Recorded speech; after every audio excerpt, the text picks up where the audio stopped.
Hello and welcome to the Right Side, the Livingston County Republican Party's weekly podcast every Tuesday at 7.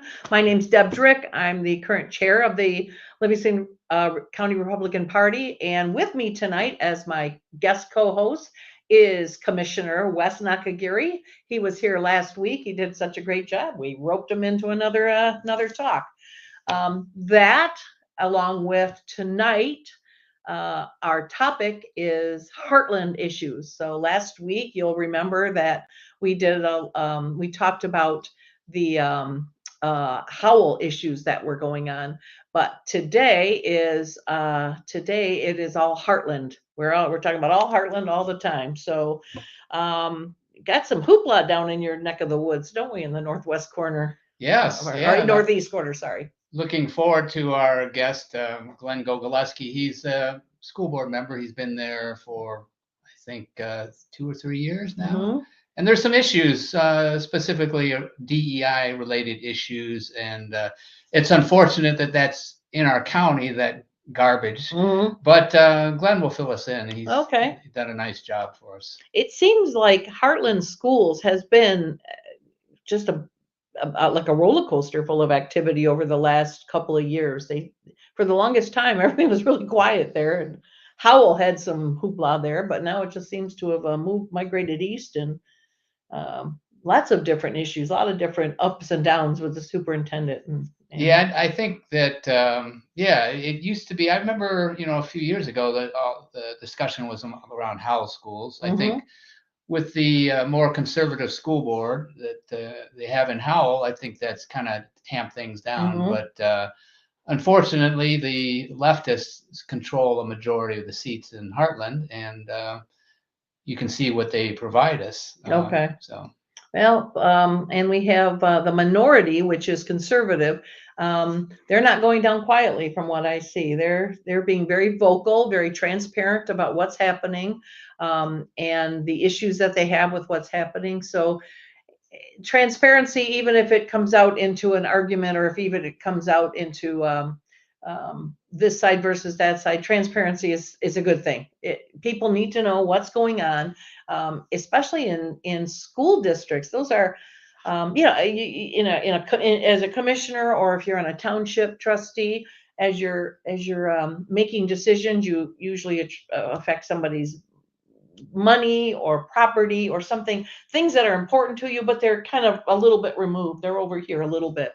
In the school boards, every decision a school board member makes, it affects either somebody's job or somebody's child. Oh yeah. And so it's much closer, and so things can get passionate in a school board. Yeah, for sure. As you said, the decisions the school board makes are, very much impact the children. And, the children of our community, our future.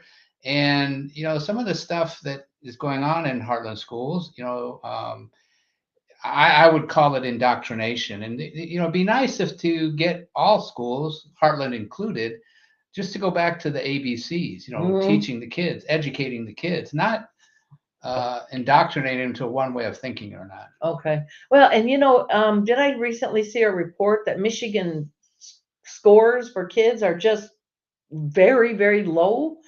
So I guess I wonder why. What will it take to get schools to focus more on more on the academics and less on the other issues, social issues, I guess we'll call them. Yeah, it's hard to say. I'm not as aware of all the school issues as our guest is. Sure. But I do recall back a couple of years ago with the trifecta, the Democrats and Whitmer, they changed the reporting requirements, the academic reporting requirements, and they're a lot more opaque. You can't see on a school by school basis. Right. It's hard to make the comparisons that were available just a few years ago. Okay. Well, these are questions I guess we'll have to ask our guest. We got a couple comments already. Love to read the comments as we go, so please feel free to throw your questions in there as you get to them, and we'll try to do that. Ron Gillard loves your hat again. I think that was. Did you just copy and paste that from last week, Ron? Rob Rodriguez also loves your hat too. So, all right, we are gonna take a quick commercial here, and then we'll be right back.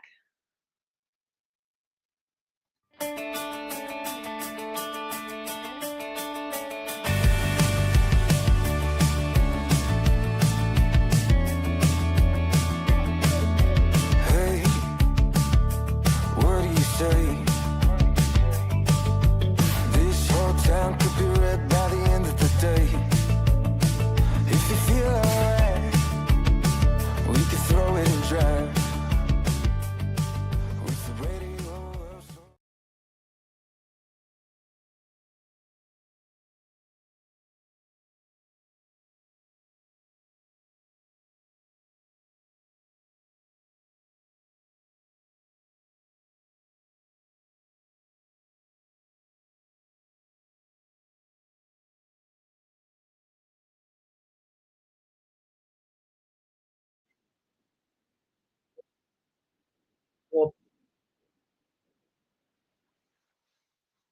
Okay, we're back again, and we have with our guest with us, Mr. Glenn Gogolewski. Gogolewski. Yes, I correct myself every time I say it, even mentally. So we have Glenn to come in, and how long have you been a school board? I've been on the school board now for 2 years, and I'm serving 2 years. I've served 2 years of a 6-year term. So, Okay, all right, we have hang on just a second. We have somebody saying say something. All right, somebody give me a thumbs up or yes, you can hear us on the comments. Says, I think audio is turned off. Say something. Okay. We have to just give you a little bit of apology here. Rob is not here to run the technology, and he gave me a 15. There we go. Yeses. So you're hearing us good. So Rob gave me a 15-minute lesson on how to be the techie. Some of you who have read the Facebook page saw me today saying, "Please, somebody be a techie here." All right, good. Thanks for letting us know, people. I did get somebody to step up. So next week we should have a techie here. So okay, sorry about that, Glenn. No Just problem. making sure everybody can hear everything you have to say, because I think what you have to say is important. And so tell us what is going on in Heartland with the DEI and the executive order. That is a big can of worms right now. I can tell you that there's been just a tremendous uproar on social media about Heartland meeting the requirements of the executive order of Donald Trump to make sure that we rid ourselves of DEI. And I can tell you now that for several years, contrary to what another board member is putting out there on social media, we have had DEI in our curriculum for a good number of years right now. When we got into an agreement with the DOJ, just to give you some background, some historical background, we had back in 21 a very negative incident with a student who was a girl, person of color, and she made the claim that she was picked on by 3 white boys. And it turned into an official complaint with the Office of Civil Rights. Okay. They did a full investigation. And by the way, in that investigation, they found that there were no violations. However, the DOJ, in their infinite wisdom, felt that, well, we just need to make sure that Heartland isn't racist. So we're gonna give you this agreement. We want you to really put forth the effort to make sure that you teach kids that racism is bad and all that stuff, and do it under the guidance of somebody that has particular skills in developing programs. They gave us a choice, actually not a choice. They recommended one specific company to help us out with that. It's really an organization through Indiana University called the Great Lakes Equity Center. Okay. And it was the Midwest and Plains Division. So we call it the MAP Center.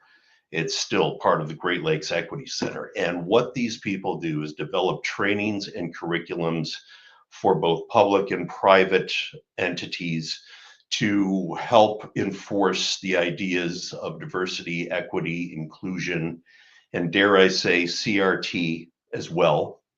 And their website, ironically, is no longer up, but on their website, it was just a bastion of DEI references and CRT recommendations for reading and working with certain groups to overcome your racism and just everything that you would expect from that kind of organization. So very woke, very left-leaning, very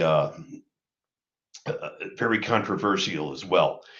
They had a statement on their website that talked about, if you're this, if you're that, if you're white, you're essentially an oppressor and you have to come to terms with that. And what they recommended is that we develop training for all of our students.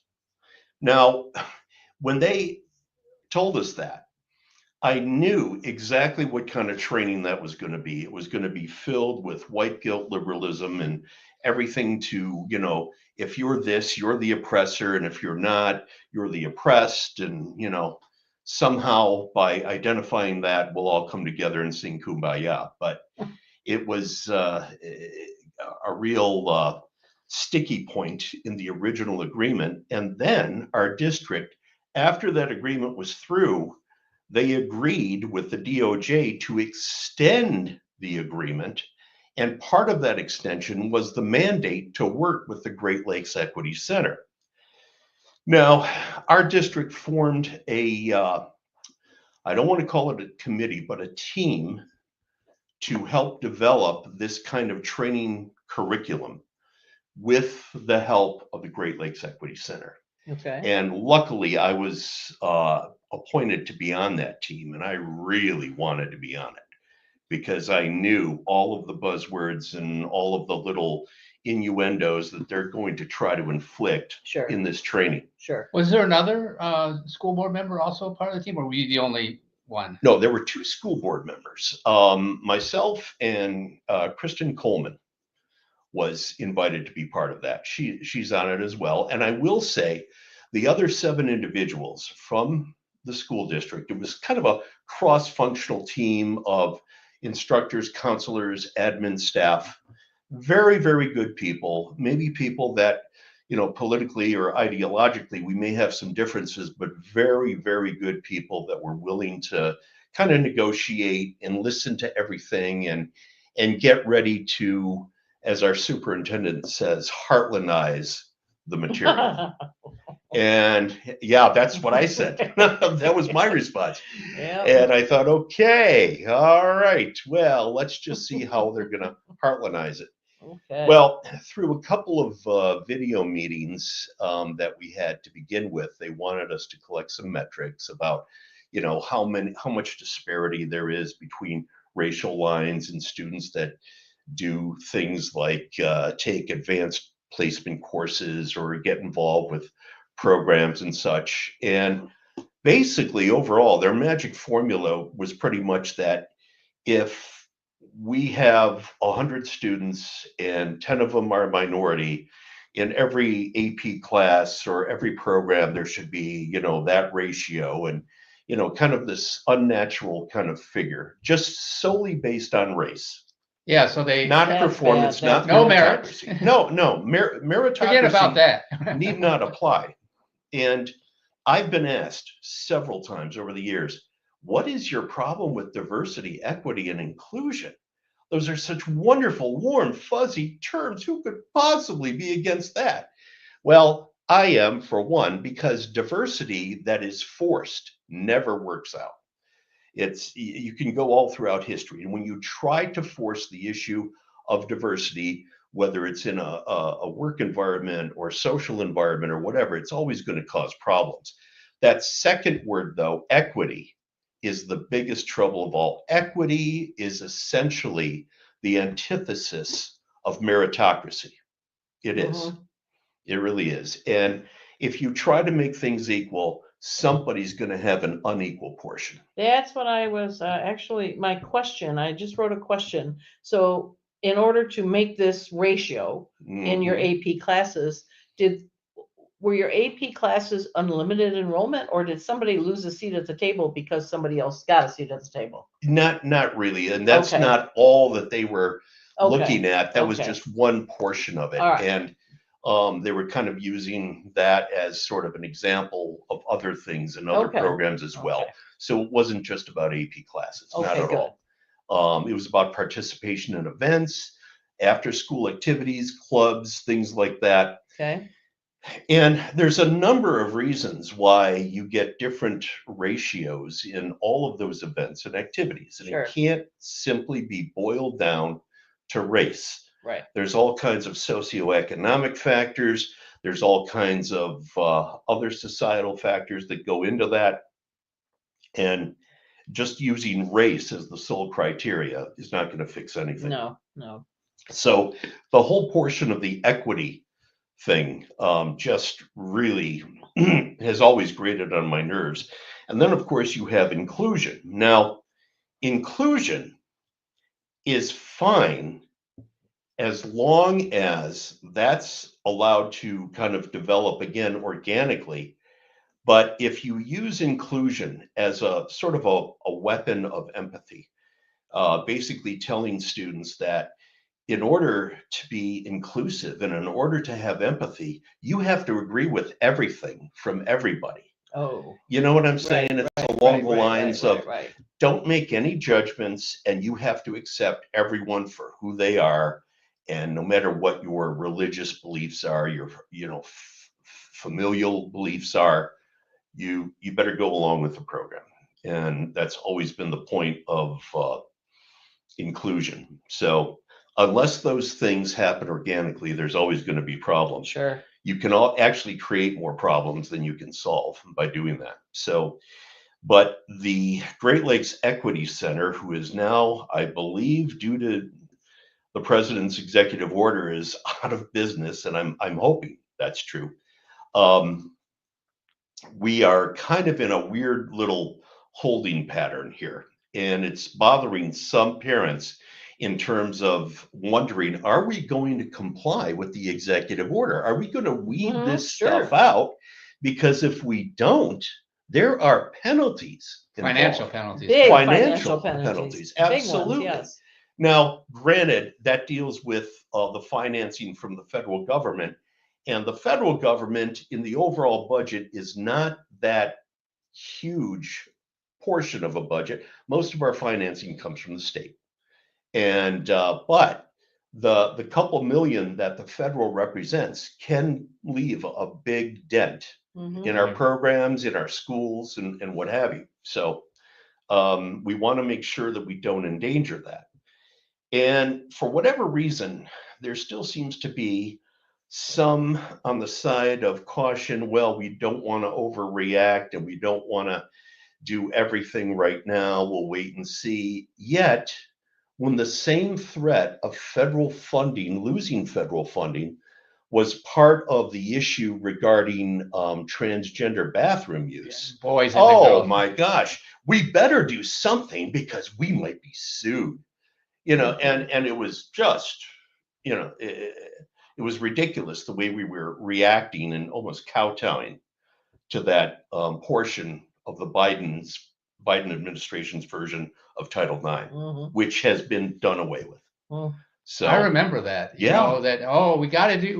They've got the boys in the girls' bathrooms, or the boys competing against the girls in sports, and how we better comply with Title IX, Oh, or we're yeah. going to lose this money. And now they Absolutely. don't care. And now it's like, well, we're not really sure how that affects, so we're going to wait. No, I think it's pretty clear. I think we know what to do. I think we know what to get rid of. Mhm. But for whatever reason, I think through political philosophy, it's being semi-ignored right now, Okay. and it's an issue. We have some of our people in Heartland stating that, oh, DEI has never been part of our curriculum. It's never happened. Yet we can go back and we've got all kinds of examples that we found that it was part of our push for SEL going back as far as 2021 to include a lot of these DEI concepts. And we have it in our material, our school material, and it's there. And they're making the claim that no, we never did anything like that. Well, that's an outright lie. It really is.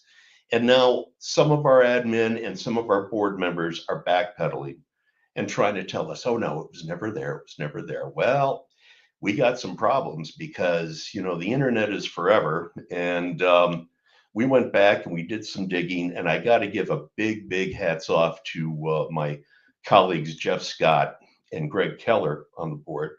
They are they are beasts when it comes to digging for information. Tiffany Baird, who ran unsuccessfully for school board, she's been a tremendous help with this as well. And what we've come up with are examples that just don't look good for the administration right now.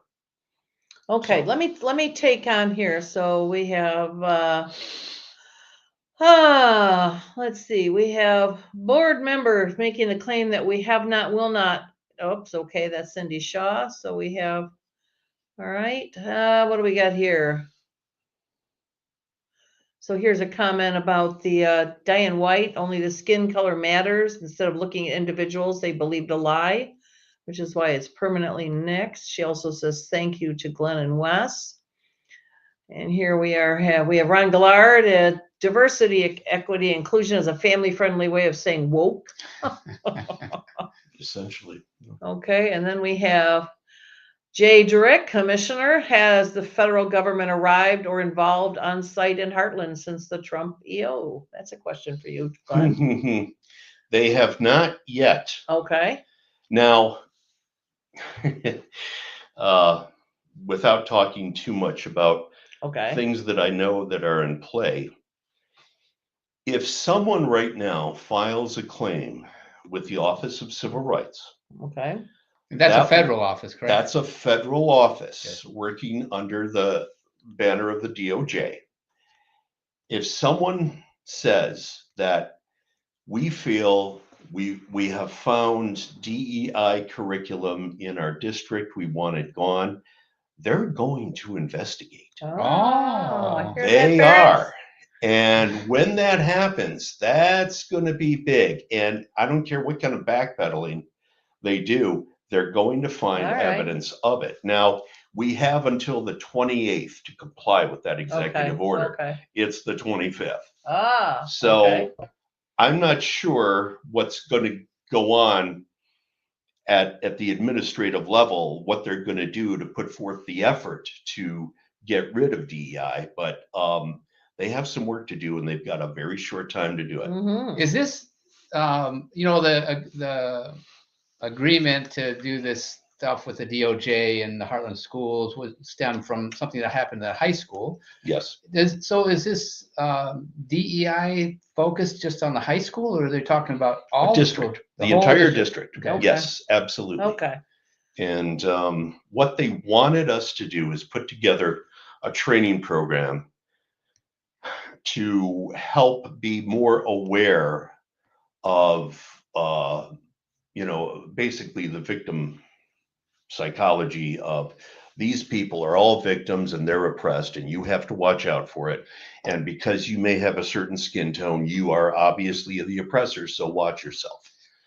So, you touched upon something about the Great Lakes Equity Center. I would like to build on, because I took a screenshot of the most egregious webpage that they have. Yes. And as we were talking before the show, the Great Lakes Equity Center, now you can't see their website. You have to have a username and password. They don't want people seeing what's in there. But before they took it down, I took a screenshot. And so you are an oppressor.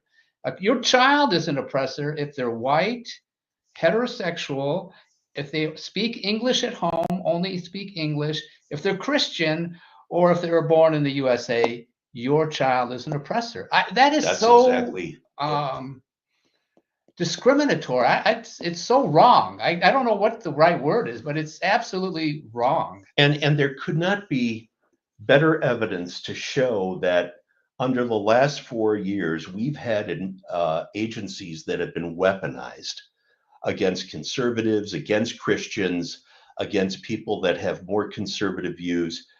I don't know anything that could be said in reverse if the tables were turned. If we said, well, chances are, if you're this, you're probably on welfare or something like that. Can you imagine No. that kind of? Yet that's allowed to exist. Right. Yeah. It's Right.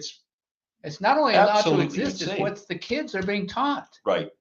Well, the other thing too about their website, and the first thing that I looked at was a listing of all their reference material, because they had a big suggested reading list, and all of this stuff from authors like Ibram X. Kendi, who basically developed the term CRT, Robin DiAngelo, and some other authors that, in fact, were even in Matt Walsh's movie, Am I Racist? Reading materials from these folks suggested to read to help companies, organizations, school boards, whatever, develop some of our, racially sensitive Wow. curriculum. Just absolutely appalling. It is. Absolutely appalling. Okay, Tiffany, she says, Tiffany Baird chimed in here and said, we've got this. Now's the time to speak up, Heartland parents. And you're saying that if a parent complains, then they have to investigate. Is that correct? If they write Okay. a formal complaint Okay. to the Office of Civil Rights, and I Okay. don't want to say if I know if that's happening, but I can tell Wink, you wink, that wink. very soon, although we don't have the feds doing an investigation today, I get the feeling it may not be far off. Okay. So Well, I think that if there's blatant disagreement, and when it comes to President Trump, I don't know that I want to be the first couple that test his might. Right. I feel like they're Exactly. going to be used as examples. So we'll have to see. So what else we got here? If they don't get rid of Ron Gillard says, if they don't get rid of DEI, let me know. He'll find a way to get a hold of Trump. All right. And Tiffany once again says that this agreement was 100% voluntary, that Chuck signed, Chuck being the superintendent, signed the original without a board vote. I'm not sure what your policies are there, but Yeah, and that's another hot topic, that this was initiated with the first agreement, not according to policy, and then the extension was agreed to by the divisional lines on our board. And Okay.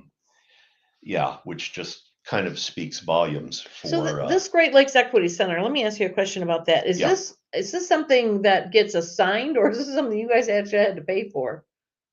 And if so, what kind of dollars did went out the window that way that could have gone to programming? Oh, absolutely. Yeah, there were a lot of dollars paid. I don't know the final amount, but I do know that for my trip down to Indianapolis, for our first scheduled trip down there, our subsequent trips have been canceled, thank Mhm. God.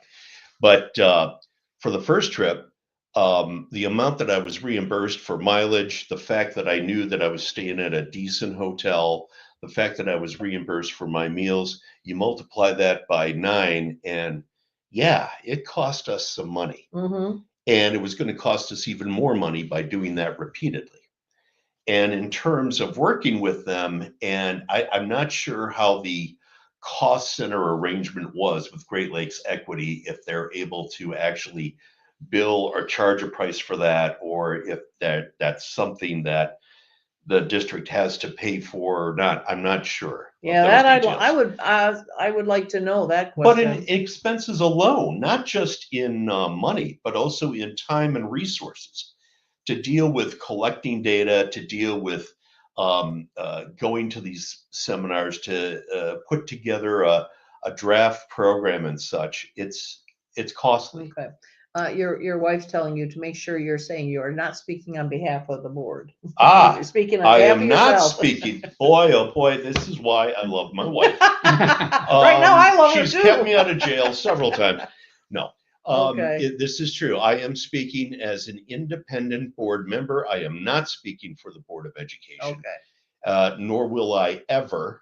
So, good job. Thanks, hon. Yeah. So we have Tiffany again saying there's a $200,000 salary for the DEI czar, but Chuck claims there will be no cost to the district except travel. Okay, that's good to know. And then we have Debbie Salk talking about, I'm so happy this is being addressed. My son has special needs, so happy he's aging out in 2 months. She's had enough. Yes, I can imagine, Debbie. I can certainly imagine. Okay, do you have any questions, Wes, on this topic? Or No, I comments? do. I want to circle back to early. So on that Okay. first agreement, I thought I Mhm. heard you say that the feds, the DOJ, really didn't find any problems. Is that No. because that I was aware of that on the second on the extension, that because I read the frequently asked questions about the extension agreement, and it said right in there that they found there was no violations of federal law. So can you clarify, in the first agreement, was there any violations of federal law? There were no violations found. That is No just- violations found. So- and this is the mind-numbing part. So in other words, we're guilty of not being guilty, I guess.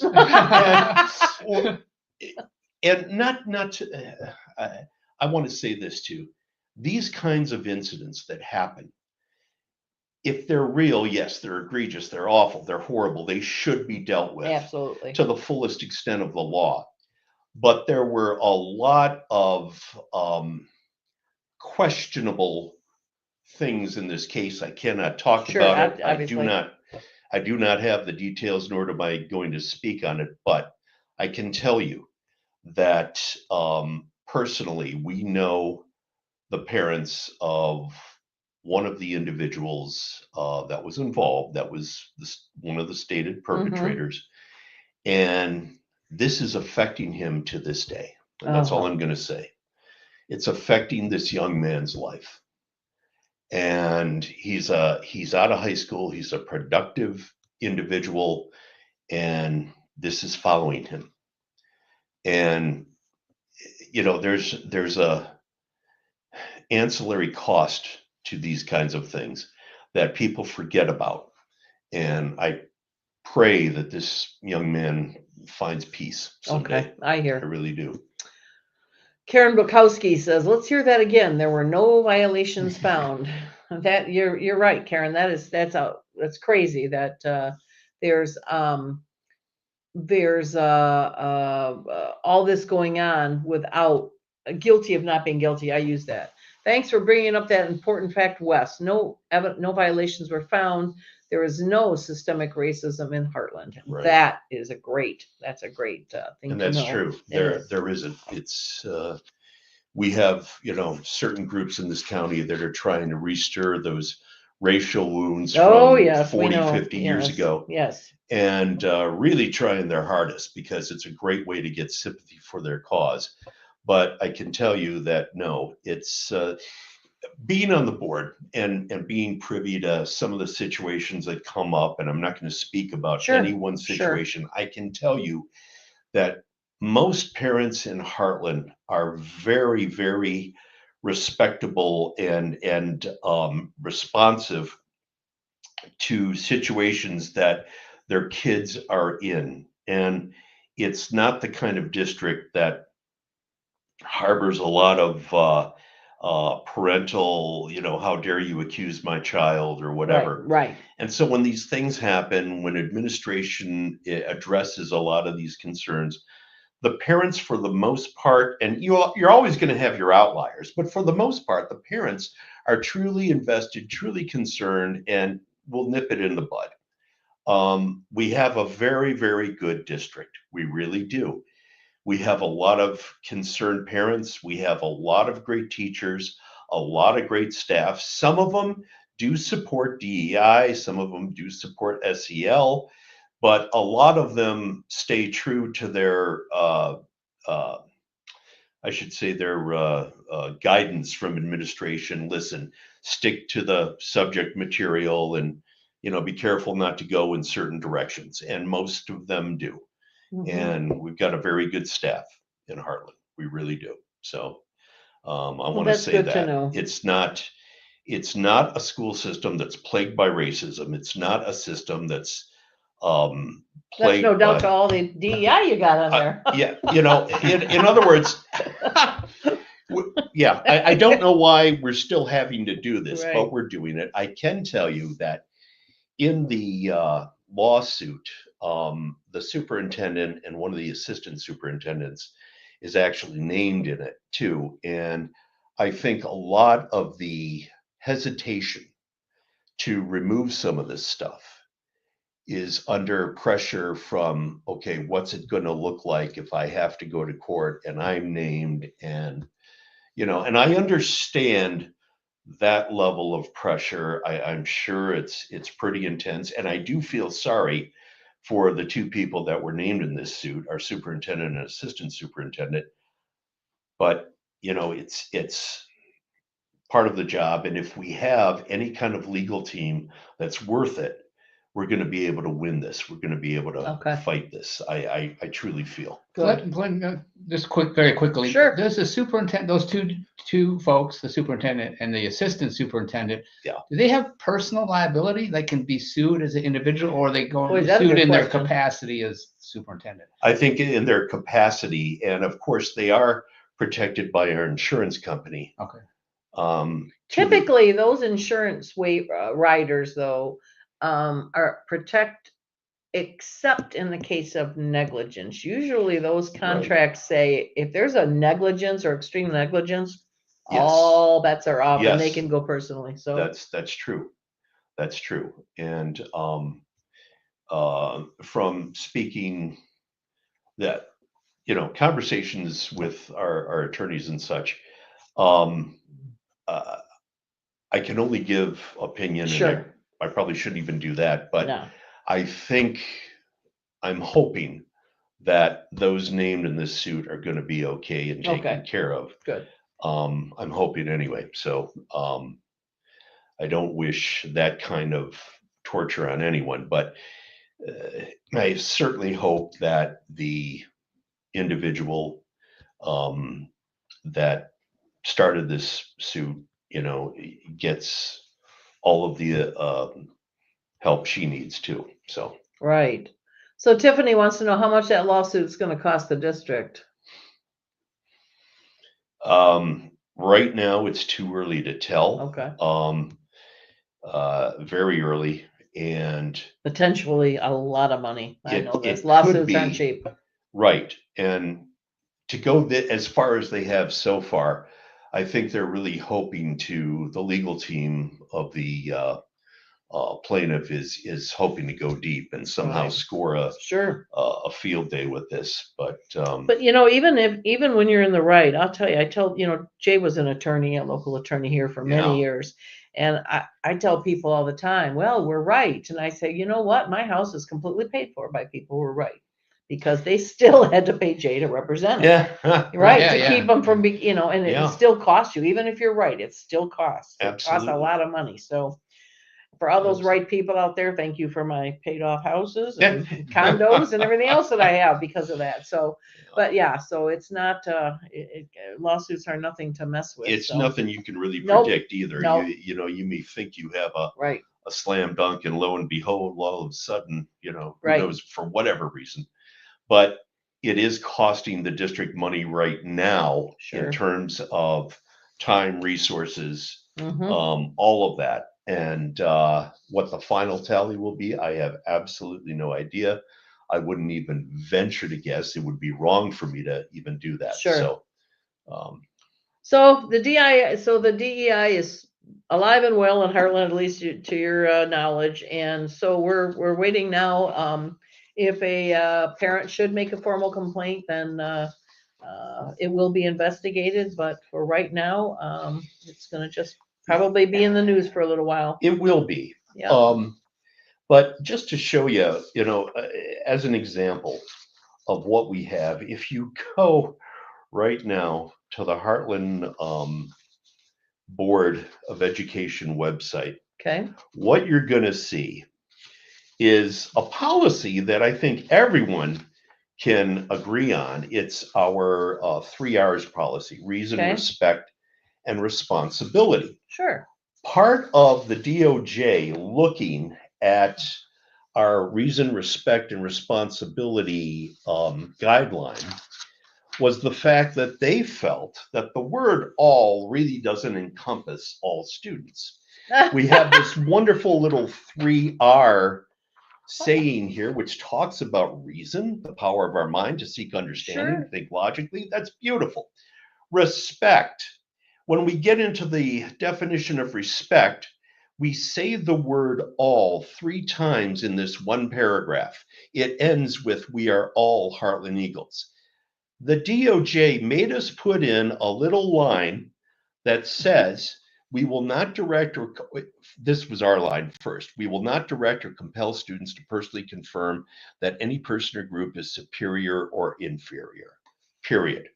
Then they said, add this: based on sex, including sexual orientation or transgender identity, disability, age, height, weight, English speaking status, race, class, ethnicity, religion, color, national origin, or ancestry. In case you weren't sure what the word Just all in means, all meant, yes. we had to add that whole line of diversity, equity, inclusion, this whole line of political identity politics, because what we had wasn't enough. It's maddening. That is You know, it's maddening. kind of perplexing to me because they have all those those protected classes and the That's- the word. yeah. Mhm. And, That's what they wanted you know, us to the have. feds, at least the Democrats, they can't even define what a woman is. I know. So how do you Exactly. define all that stuff? I know. Right. And you know, we originally felt that the word all kind of covered everyone. Kind of covered it Lo all. and behold, Yeah. you know, it just doesn't. So yeah, that's a bit of an issue. And of course, we have one school board member saying there has been some confusion regarding action taken by the board at this meeting. HCH does not teach DEI to students. Well, I'll tell you what, you may not have a program called diversity, equity, and inclusion, Right. but the concepts, the terminology, the intent can be disguised 100 ways. And we even have things going back to 2001 where we show that it was part of our curriculum. We had a little curriculum newsletter dating back to December 2021 and January 2022. And it talks about, in this curriculum newsletter, district social emotional learning and DEI focus. It's there. It's there in our 3 Rs. It's there in the fact that we had on our board a DEI committee that over the past couple of years had goals established. We have DEI. Yes. And just because we don't have a class called DEI does not mean that we don't teach it. We had the same argument from a former board member that told me, oh no, CRT is not taught in our schools, not at all. And I asked, so can you guarantee me that the terms white privilege, inherent bias, terms like that are not part of the curriculum? Well, no, but No. but we don't teach it. We don't teach CRT. So because we don't have a class that says CRT, we're not teaching it. And it's impossible to teach it because we don't call it that. That's bull. That Yeah, really is. yeah. So Yeah. Well, Glenn, we appreciate you fighting the good fight. We appreciate you, you know, you've been there, what, 2 years now? yes, 2 years. And you've been, it seems like you started right away fighting principles and fighting issues and things. And I know that the conservative Heartland community appreciates you for that. And maybe not so much the other side, but that's No. okay. You were elected by people who wanted this intervention and wanted these. yes. So we have Karen again saying, "Whoopee! You mean they lied about pushing DEI segregation? Apparently Whoopsie. they did. Whoopsie! There it was. Whoopsie. Sorry. So anyway, so yeah, that's you're doing a great job. You're fighting the good fight, and we appreciate you coming on and sharing this with us. You know, we're going to be watching. I think the whole county's watching this to see how it happens, because I don't think you're the only school. I think you're just the vocal ones right now. Right, absolutely. And I think more is coming. I would challenge anyone to find a district in Michigan or anywhere else where it does that does not have a component of DEI or CRT in their curriculum somehow, some way. Mhm. Some districts might be very, very little. Some districts might be blatantly obvious about it, but it's there. Right. And it needs to be weeded out. It really does. Well, we need to start watching for the we need to start watching for other schools to get that, or Heartland schools or whatever. Somebody is going to do a formal complaint, and then let's watch and see what happens. It's going to be interesting to see if that investigation happens and how that turns out. Is that a fine? Is that a black mark? What happens? Right. Well,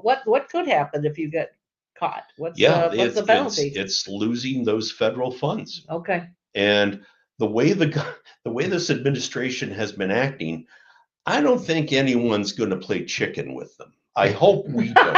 You know, I really don't. Not especially not the first ones to get busted. That's not going to go well. And folks, I just want to say, regardless of whether you live in Heartland, Pinckney, Howell, Brighton, Fowlerville, please, please, please, during the next election, please do your due diligence and find out who's running on your school board and who's running on your library board. I will tell you that all politics is local, and the biggest voice you can have is locally. Get to know who are those conservative candidates and get us in there. Right now, we're in a precarious situation where we're in a 4-3 disadvantage, and makes it tough doing what you're doing. It makes it very tough. Right. I know a lot of people wanted to see change overnight, but when you have the roadblocks of not having the majority, Sure. you're just spinning your wheel. So Well, Rob Rodriguez says to keep up the good work. And then Karen Bukowski says Pinckney was planning on rolling something out this fall. So we might want to pay attention to Pinckney and what goes on there. So thank you, Glenn, for coming on the show. Thank you for and having we're me. going to take a quick break here, and we'll be back with the next part. We're going to talk about library books.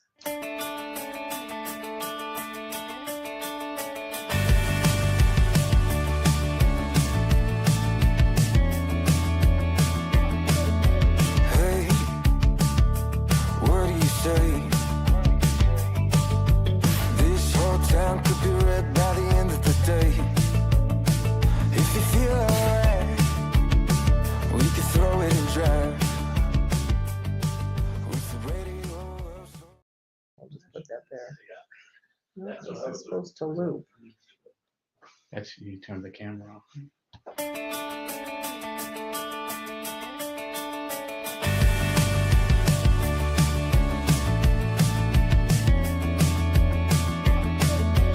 Hey, what do you say? This whole town could be red by the end of the day. If you feel alright, we can throw it and drive. With the radio. Okay, we're back, and we are now here with Alex Yarber, our next guest, and Alex is a parent in the Heartland District. And Alex, I'm sure you were overhearing some of what Glenn has to say. How frustrating has that been for you as a parent in the Heartland schools to have to go through?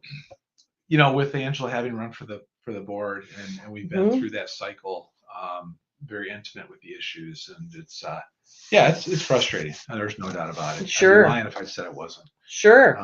And it just seems like I believe like the Department of Justice under the Biden administration was corrupt.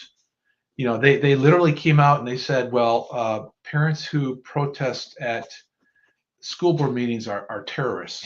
Yeah. Yes. I remember that. And we're going to put them on a terrorist list, and we're going to go after them. And then as recently as October, November, the Department of Justice was going to sue the state of Virginia because Virginia didn't want to allow illegal aliens to vote in their election.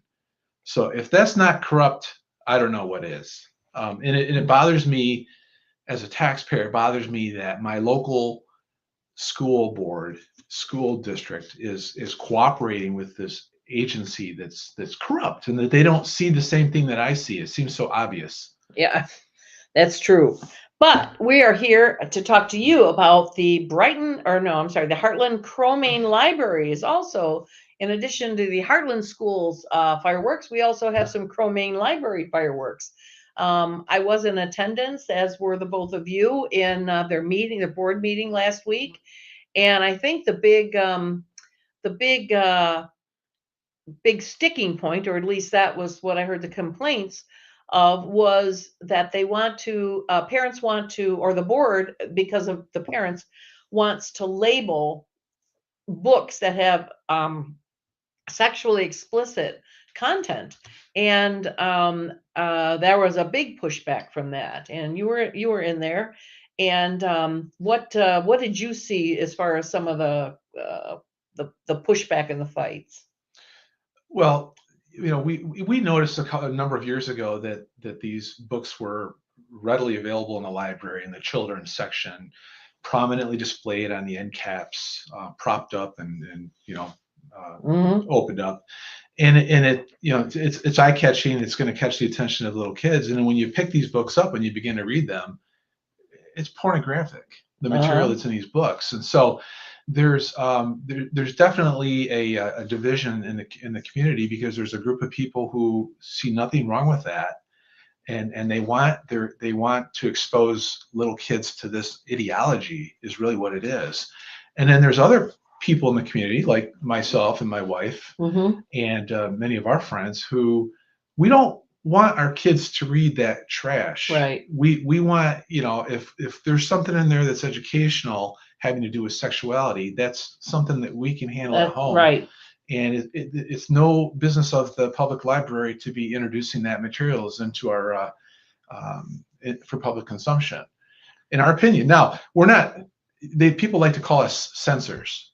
Sure. And that's 100% wrong. Right. That's 100% wrong. We don't want to censor.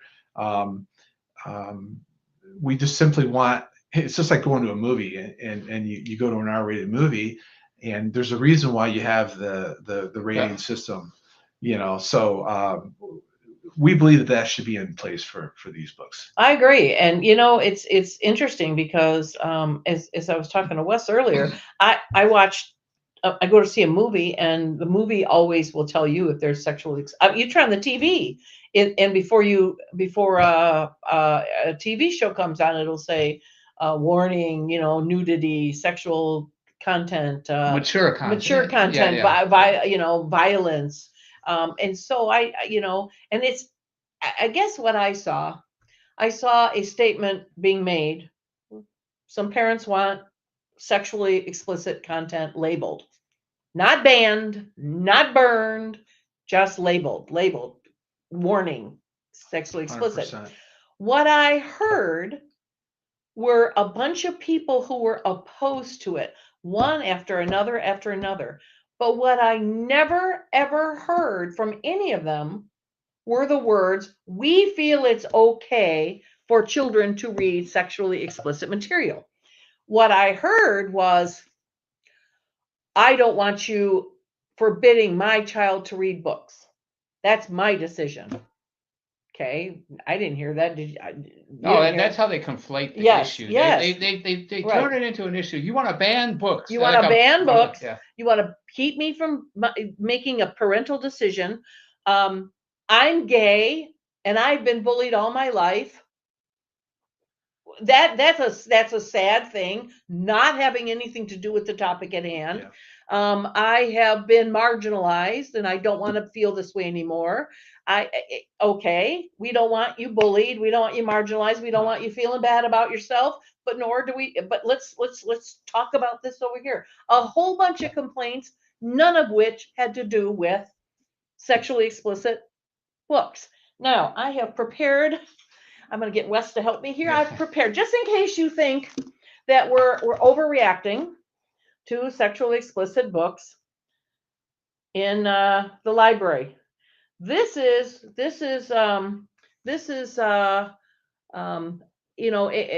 we're talking about books that children can get to easily. Okay, so I'm going to show you 2 excerpts. Okay, or Wes is going to show you 2 excerpts. If you'll take that over and hold that in front of the camera so our readers can read it.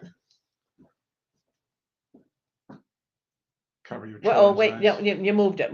Turn around. Oh, Oh, yep. Hang on. We have rookies here. Just hold it from the outside. All right.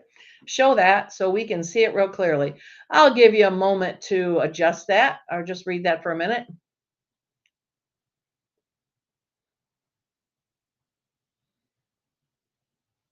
Disgusting. Okay, ready? Now I'm going to show you one more. Okay. Now this one's got a few asterisks in it because I don't want to get shut down here.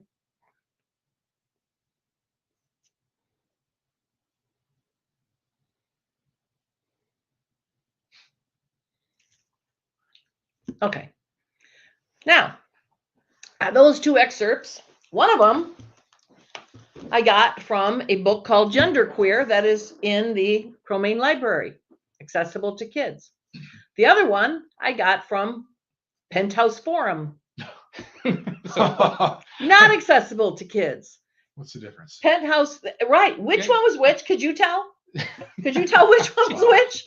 Isn't that One of them is in a magazine clearly labeled pornographic material and clothes, usually high up on a shelf behind the counter that you have to show ID and be 18 to get.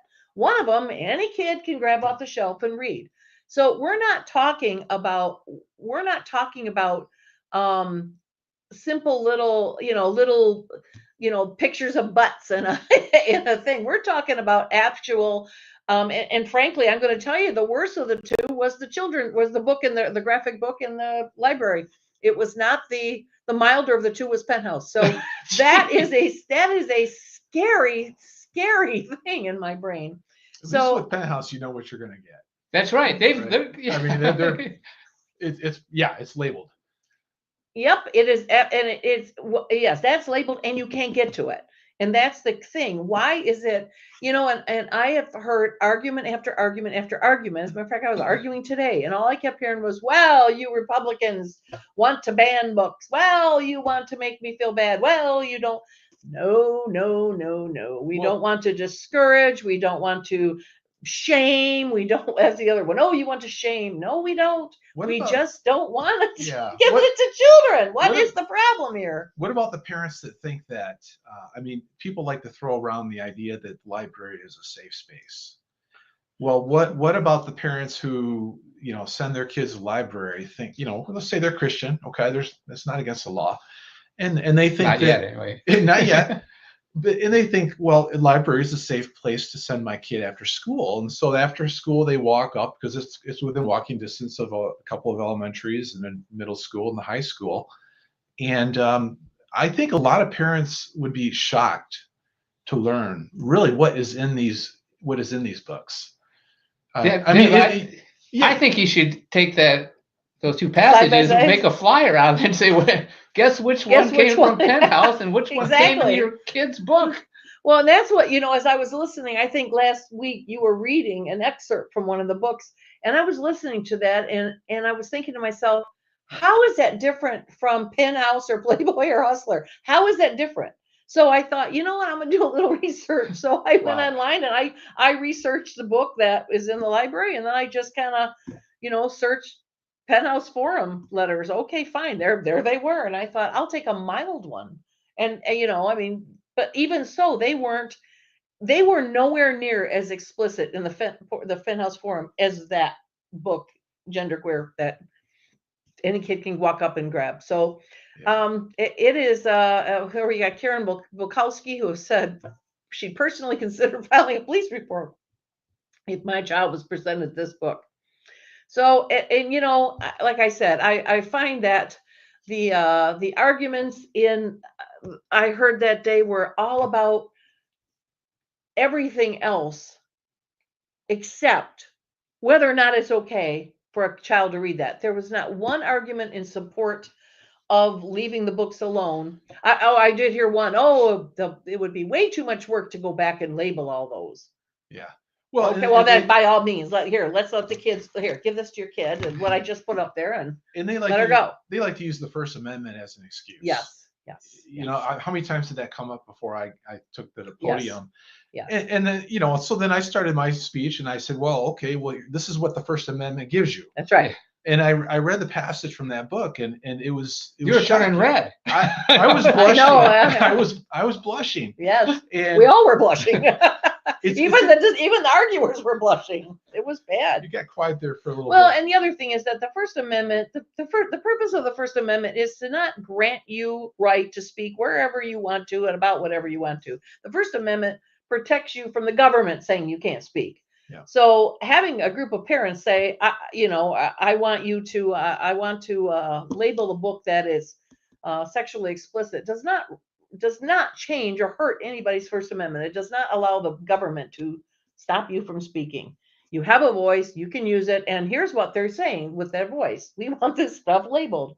So for anybody out there that's listening and grumbling right now and angry because understand, nobody said ban, nobody said burn, nobody said discourage, nobody said prohibit. What we're not talking about any adult. If an adult wants to read this, by all means, go right ahead. Nobody's going to judge or shame or anything else, but children should not have access to this. And that is the whole point of that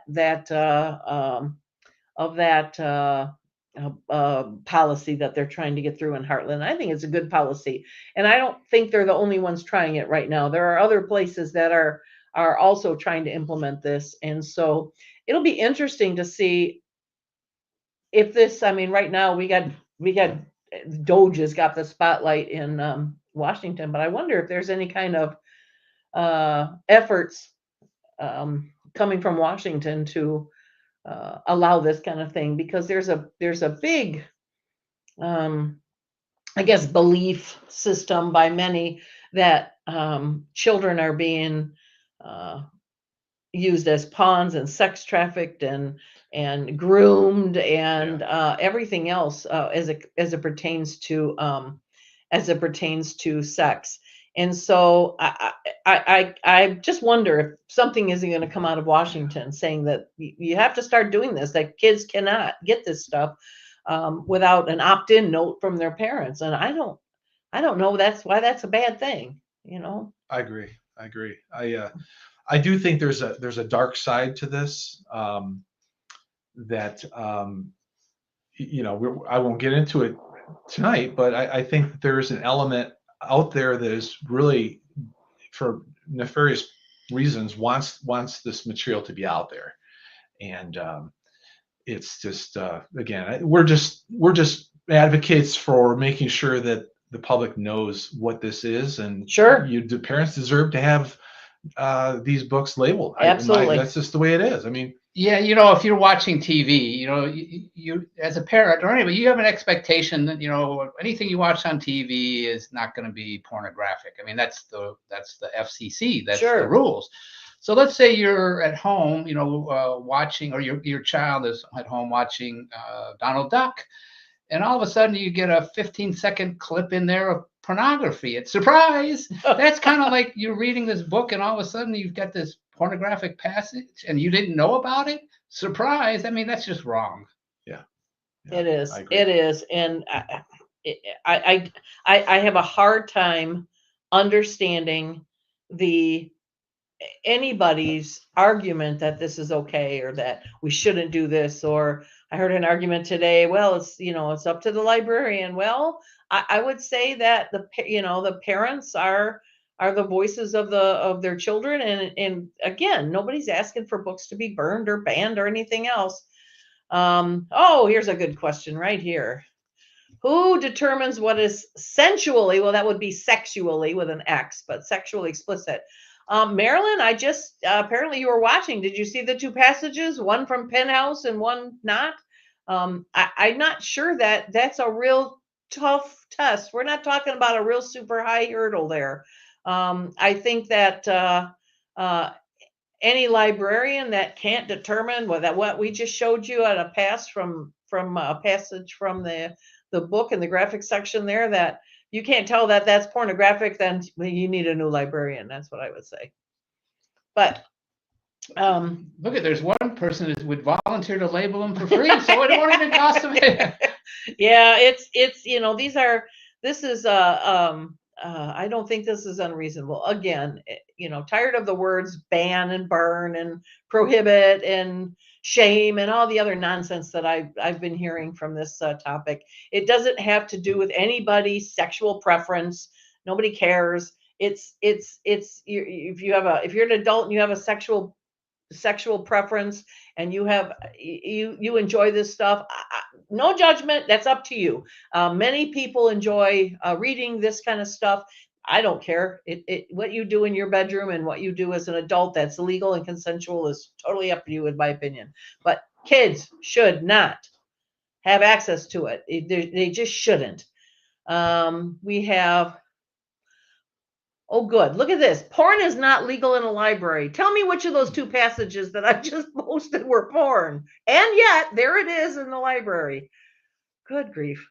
All right. We paid for the library, Rob says, and the book's in it. So it seems like we would be able to get labels and put them on to protect our kids if that's what we want. I don't have, that seems logical to me. So, again, I feel like, I came across something today. And it's a little passage that I'm gonna read because I don't want to read Not that passage.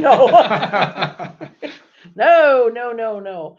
I'm gonna read this. Not that one. So, because it just had such it made the point that I was trying to make, and whoever said it in such a way that it's very eloquently said it. It's much more eloquent than I would say it, but it's about something. Actually, I'll give credit to Jason Negri, who is the treasurer. Where is he treasurer? Hamburg Township. Hamburg Township, yes. And he posted this article, and I read it, and it was very good, but I'll just take like kind of the beginning of it, and that it's about something called a virtuous lie. And a virtuous lie is a false, misleading, or highly contestable claim that is promulgated without qualification as flatly true in order to serve a purportedly emancipatory end, despite the fact that evidence of its falsehood, deceptiveness, or contestability is readily available. And I would use the recent attacks on from at the commission about this being a Klan territory and this being racist, and all the stuff, all the evidence to the contrary of that, and yet there's this barrage of this is a racist county, this is a terrible county, and this happened and this happened, and I don't know how, especially from people who haven't been here 10 years. I've been here. I was 14 when I moved in here 50 years ago. Do the math. I remember when it was nasty here. And yet, it's not anymore. You have your, what do we call it? The per square mile Yahoo idiot that every county everywhere has. We have those. We have individual racists, but we do not have a active Klan here. We did. I remember those days. They ain't here anymore. They're gone. So let's take some questions here. So what you have right here, some of these books and titles have titles and covers that you would never know contain that type of content. Yeah. That is the problem. Looks and like that's why labels are needed. Yeah, looks like a cartoon book. Right. Okay, this one says, Deb, you're going to get all kinds of crazy ads now.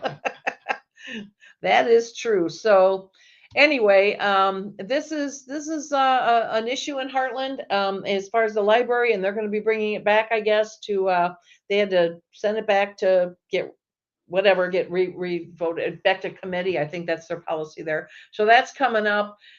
If you are in support of labeling, not banning, not burning, not segregating, not shaming, not doing those other things, if you're in support of that, you might want to pay attention to the Heartland Cromane Library website about when their next board meeting will be, and show up for some support, or maybe write the board members a letter thanking them for taking this on. I know what I just showed you was a small snippet of what's out there, and kids can get it. And we were talking last week about kids in the library.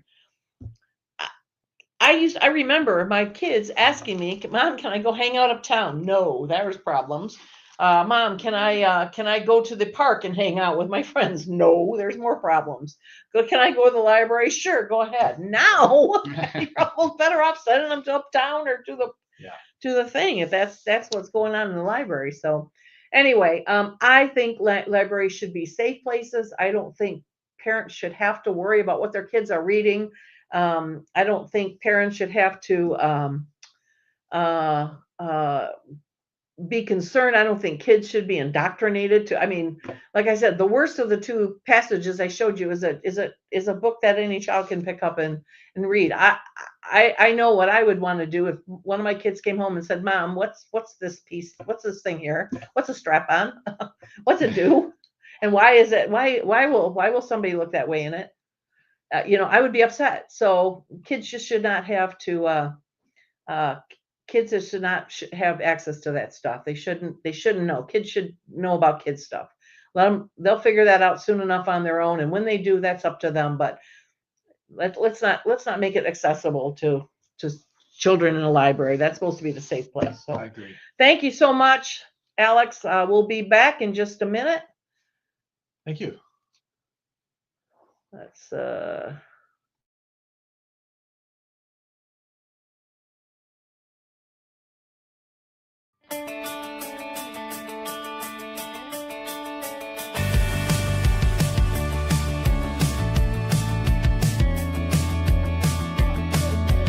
Hey, what do you say? This whole town could be red by the end of the day. If you feel alright, we can throw it and drive. With the radio outside.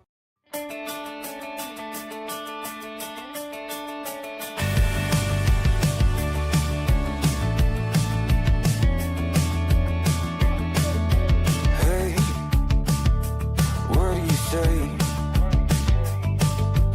This whole town could be red by the end of the day. If you feel alright, we can throw it and drive. With the radio outside.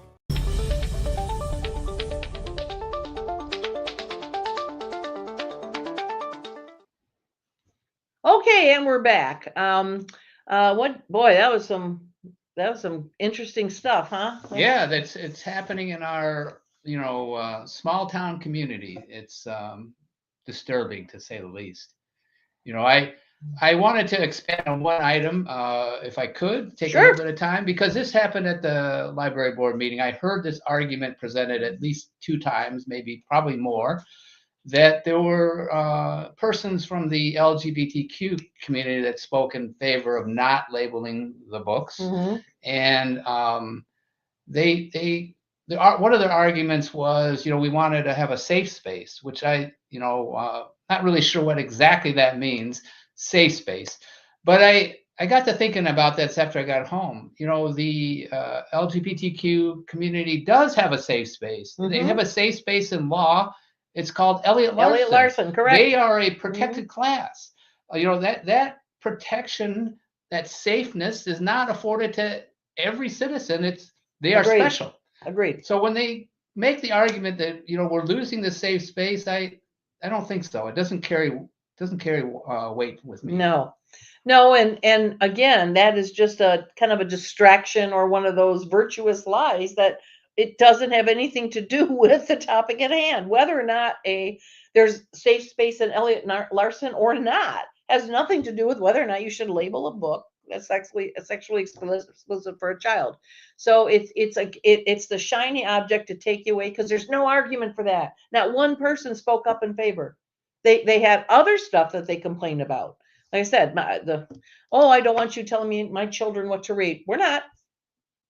But is that okay? I mean, Heartland voters. I spoke to Trish Fessler earlier today about from the Heartland voters, and they are they pay close attention to things like this.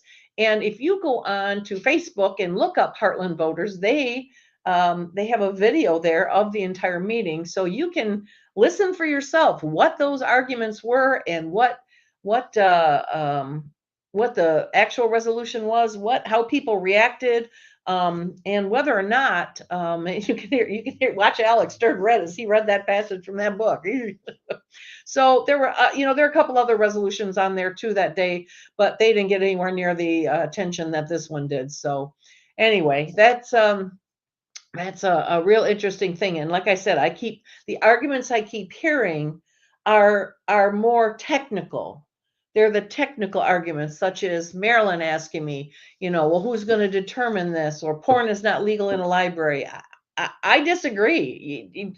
The fact that it's not, the fact that it's there, just because it's not labeled porn, it's still porn. And that then therefore makes my argument or their argument that it's not labeled. It is porn. It should be labeled. The end of story. It's labeled in a grocery store. It's labeled in a party store. It should be labeled in the library. So these arguments, none of them say it's just okay to let children read that stuff. I've yet to see this. I have yet to see any or hear anybody say that. So if anybody hears that on the tape, Heartland voters, go to that on Facebook. You ought to like it while you're at it. They do some pretty good work out there, especially if you're in the Heartland area. So that's something. So just to kind of wrap up here and talk a little bit about other Republicanisms. We had our big convention last weekend. What'd you think? Did you call that race, or did you see that coming, or was that a surprise to you? No, it's not surprising to me that Jim Runstead won. What was a little bit surprising to me is the magnitude of the size of that one. But Jim is a solid conservative guy. I've known Jim personally for years and years. He is certainly a friend of the grassroots. He's been very, very helpful, and I've consulted with him many times on many issues. He was a former county commissioner in Oakland County, and one of the good things, and he talked about this in the campaign. He was able to, with a period of time, he got with the Republicans and Democrats on the Oakland County Board of Commissioners.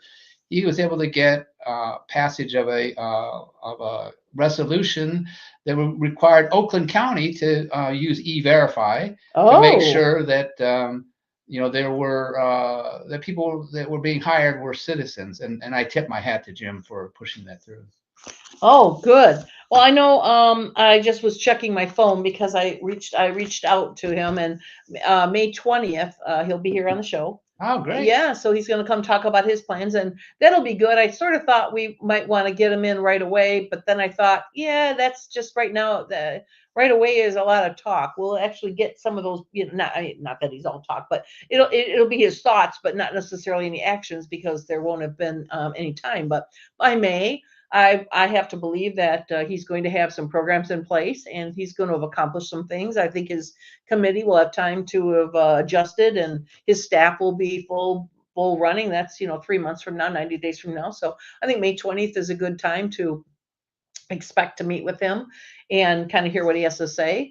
And I will tell you a quick story about his co-chair, and I know she won't mind me telling the story. I've known Bernadette Smith for many years.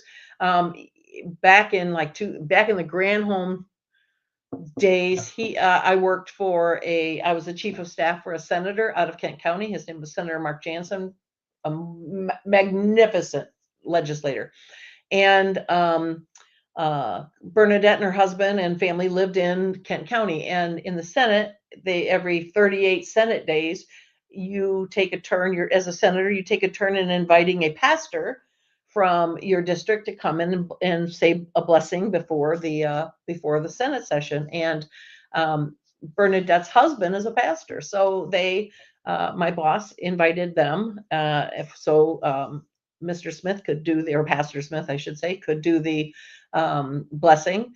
And they came early and we talked. And at that time, my youngest son was either just enlisting in the Army or just was going overseas and for his first of 4 tours, what turned out to be 4 tours. And I was talking to her about that, and I was telling her my concerns. As a mom, of course, you're going to worry about that sort of thing. And they prayed. Carl, is that his name? Carl, her husband, yeah, did the prayer, and they left. Good to see him. 2 years went by approximately, and I'm still working there. And our office is in the Capitol. And my boss was in the appropriations meeting, and I had to take a bunch of material to the 4th floor of the Capitol, where the Republican women were meeting. They're having their legislative day. So I had a box full of stuff, and I'm walking along through the Senate gallery, deserted because Senate wasn't in session. And my phone rang, and I picked up the phone, and it was my then daughter-in-law telling me that my son's tank early that morning, had hit an IED. And that he had lost his hearing, and that he was all banged up, and his knees were bad. He hurt his knees pretty bad. But other than that, they didn't know. They didn't know how badly his ears were hurt or how badly he was hurt. That's all they knew. And she was, of course, hysterical telling me these things. And I remember thinking, all right, you cannot melt down in the Capitol. You have to keep it together just long enough to get this stuff gone, and then you can go home, and then you can deal with this. And I just grabbed everything I had, and I have my stuff, and I just stayed as tight as I could. And I walked to the 4th floor. And as I walked in the room and I set my stuff down on the table, and I was so perfectly composed, and I was real happy I did this, Bernadette saw me from across the room. Now, I hadn't seen her in 2 years, and I didn't even know she knew who I was. She did, came flying across the room to me, gives me a big hug, and says to me, "How is your son? I thought about him at 5:30 this morning, and I prayed for him." Oh, wow. And I'm hugging, woo, mom, and I just lost it. And I bawled on her shoulder for 10 minutes, and I just all my composure left, and I was crying, and she was praying in my ear, telling me he was going to be fine, and he was going to heal, completely healed, and he did. And I will never forget her for that. That was a wonderful thing that she did. And it was, I was so composed until she said that. And then it just was a blessing to me that she did that. So I have since told her I have met her husband, and he is there's something about her husband that should be running in politics. He should be representing people. And I tell her every time I see him, and I tell him every time I see him, please run. I'll work for you. We have to do this. You are the right guy. So, and including this weekend, I told her that, and I told him that too. So we have that, and we have a new chair, and new bunch of new vice chairs for all kinds of things. So that's I'm looking forward to that. Our caucus went smooth. Yes. We had I think our caucus broke a record of something like 7 or 8 minutes to get everybody voted in. Our LCRP caucus, where we had to vote for our members to go to district and our members to go to state. And it would have taken less, but we had to keep stopping, letting speakers talk. So, in reality, it took about 3 minutes. So that was good. So that's all behind us now, and we all came home, and we're tired, but I'm super proud of our LCRP. We had different opinions. We had different candidates that we were supporting. Some of us knew who we were voting for. Some of us kind of did. Some of us changed our mind 1,100 times, but we all came together. No, we might have gotten maybe a couple grumpy moments, but there was no fights. There was one district caucus that had the police come and take somebody away. So we didn't have anything like that. We were all good. And some were disappointed in the results, some were happy. But today, I know this: everybody in our caucus is ready to go. We're all behind Senator Runstead, Chairman Senator Runstead. Whether they started that way or not, they're there now. So we have a solid party that's ready for that. So I'm real happy about that. Gonna come to our social on Thursday. We're gonna be at Aubrey's between Howell and Brighton. Aubrey's Pizzeria, and I don't know if it's Pizzeria and Grill or Pizzeria and something, but um, right there on Grand River, not too far from the I-996 exchange. There's a kind of a small room in there. Some of us are going to come at 6 for dinner. Lots of people just come from 7 to 9 for a cocktail or a pop or whatever. But that's where you meet other Republicans. And we got some new people that have kind of contacted me and are hoping to come. So that's always great to hear. So Yes, yeah. love to see. I know you like to go to I know you like to have the networking time with your constituents, and so Looking forward to it. yes, it's a lot of fun. We had a real good one last time. What else we got? Let's see. We have first Thursday in March coming up is our regular EC meeting. Just you recall, we have changed our meeting from 7 to 7:30. That's the voting section, and then from 7:30 on is just that's where we have the information and the legislative updates and questions and introductions of new people, and that's my favorite part is meeting all the new people and maybe get some questions answered. I know our state reps are usually there to update, as are the commission. So we have I guess the last thing I want to do is we had Wes as our guest last week, and we talked about the Sage situation at the theater and how you were turned away after going there to learn. And what I saw last night at the county was a whole bunch of people yelling at the commissioners because they don't do anything about this problem of racism in the county. And yet, when you went there, you were turned away. Yes. So yeah. that was just it just seemed disingenuous to me. But what were your thoughts about last night's complaints? A couple of people got a little hot. Yeah, there was one lady there that is a frequent Yes. attendee, and she's on the other side of the aisle, and I respect that. Everybody's got their Sure. opinion. It was unfortunate when she started swearing. I thought that wasn't that's never a good thing. No. It doesn't help one's case. No. So, but people had, my friends that are on Facebook more on social media had talked about how the left is going to come out and read us the riot act and put us in our place, and it was a pretty subdued response, I thought. If from the range, what kind of firepower did they bring? I think they brought like a pea shooter. So, you're not wounded? No. Okay. Well, and well, we got a comment here. It says he was turned away because you have to pre-register, which he did not do. Well, that's interesting. Pamela? That's the story, and Right. I respect that. Sure, They wouldn't let me in because I didn't pre-register. Plus, they were full. I was told they were full, and I said, okay, I didn't pre-register. It's full. However, Pamela, I was informed that the leader of Sage, before everything got started, said, come on down if you're not doing anything. We have plenty of open seats. Oh. So I have the receipts on that. Right. If people don't believe me. No. And so, why do they have to lie about something like that?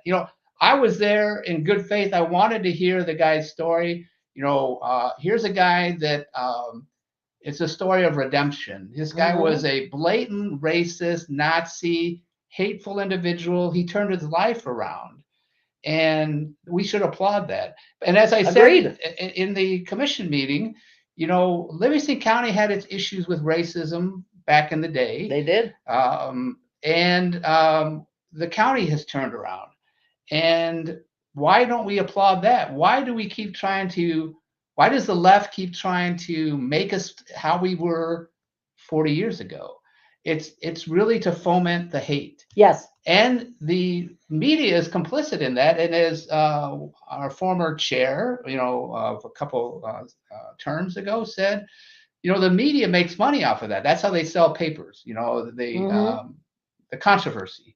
And I fully agree with that. And so anyway, it was an interesting discussion. Right.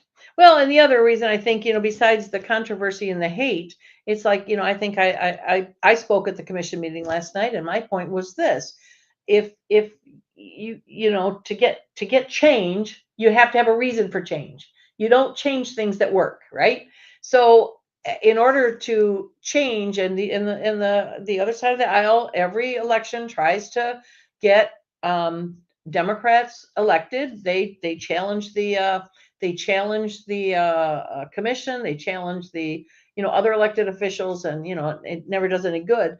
But they use a different reason all the time, and really we don't have we don't have that issue, that we don't have a reason to change. So in order to change, you got to come up with one. And here's what we have. We have a AAA bond rating. You can't change that. We have, they're the safest, we're the healthiest, we're the, lowest unemployment. Those are things that we can't change. They can't change in order to make it. But it is, so what do? You find a reason. You find something to throw out there. And I always describe it this way: before you can sell somebody your water cleaner or water filter, you need to first convince them their water's dirty. So that is what this is, this nonsense about this active Klan thread and everything else. No, I remember when there was an active Klan thread, and it is not now. That is not what's going on right now.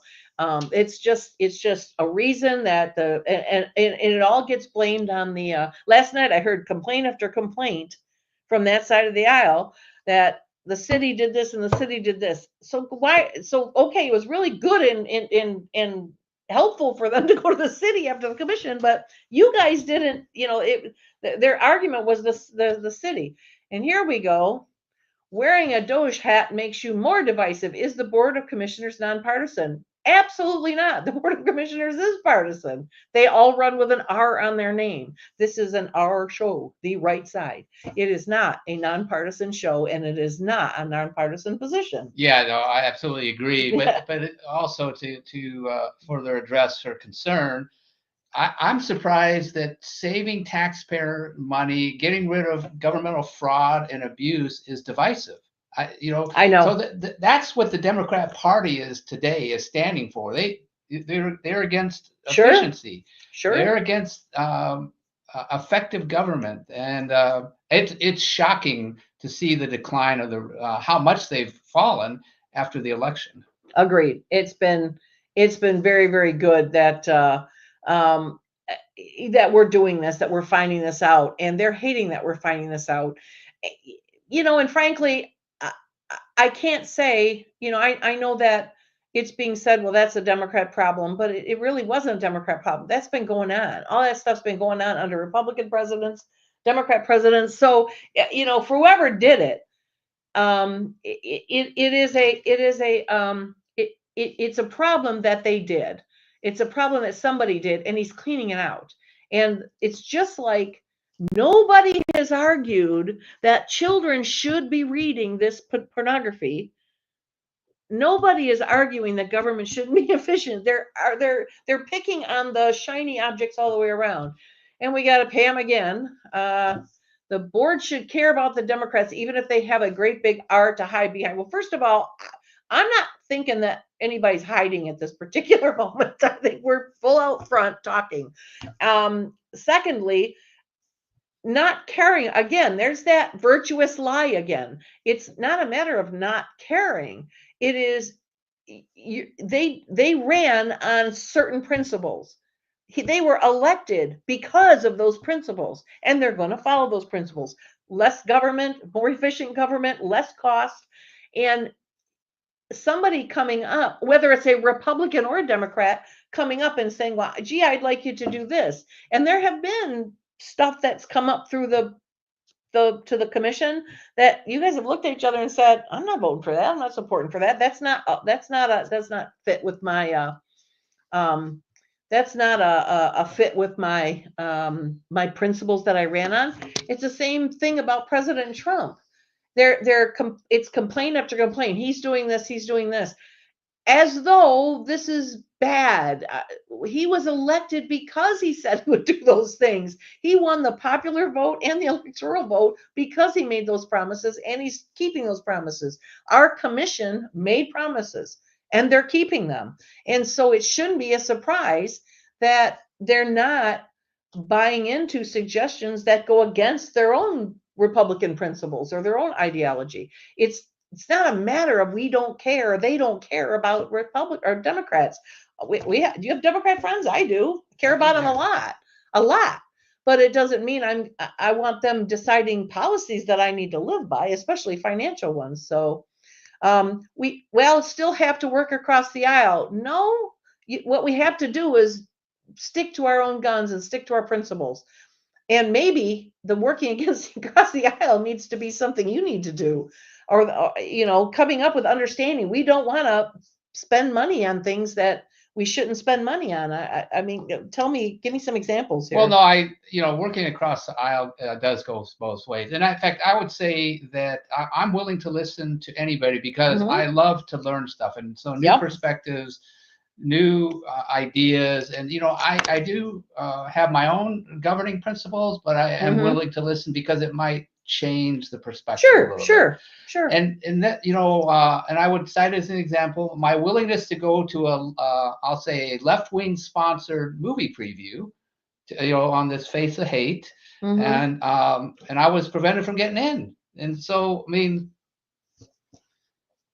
there was an opportunity. That was an opportunity, and it was missed, and that was a big mistake because you can't complain that you didn't reach across the aisle. Sounds to me like you did reach across the aisle, and somebody smacked his hand and shut the door. No, there's the line. Stay on your side of the line. That you don't get to have it both ways. You don't get to take away the opportunity to do that and then come back and say, well, you have to reach across the aisle. Oh, yeah, you do, is the response to that. No, you don't. Go back and go look up government majority and government minority, and then tell me what you have to do. You have to reach across the aisle when you are a split, which we're not. However, reaching across the aisle, it may be a good thing to do as far as listening. I loved your statement. And I don't know one commissioner on that board that will not listen to a Democrat that comes and presents something reasonably.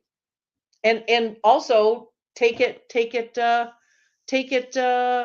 heart and to see if, is there merit to this? Could it change my perception a little bit? Will it alter it a little bit? All of you do that. Yeah, absolutely. Pam is requesting that I show the receipt. So I really haven't been on Facebook. I don't think I've posted anything in the last year and a half. It's been a long time.